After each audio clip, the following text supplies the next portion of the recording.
Welcome to Not Milk Never Milk. Subscribe if you're lactose intolerant. You start by ensuring Vi has network file support. Check version or run Vim version. Once confirmed, open the remote location directly with e//host/share or use Explore to browse. If you need SSH access, use ESCP//user at host//path to connect. Make sure to authenticate when prompted so Vi can list files. These first actions get you into the extranet environment. They avoid local copying and let you edit files in place. Once inside, navigate using Netra's simple keys. Press L or Enter to open, H to go up, and to move to the parent directory. Open a file with Enter or ePath and edit it with the usual commands, I, DD, P, S, etc.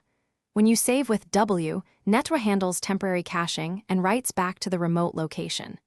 Make sure to close files cleanly so the plugin can finish transfers. This prevents partial writes and keeps changes consistent. To finish, close remote buffers with BD and exit Netra so any pending writes flush to the server, then quit Vi.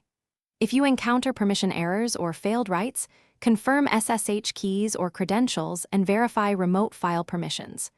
Once done, retry the write. For diagnostics, enable verbose messages or inspect messages to see transfer errors and timestamps. This single troubleshooting step, checking auth and permissions, solves most remote edit failures and gets you back to editing quickly. Thanks for watching. If this was helpful, leave a like and consider subscribing. See you next time.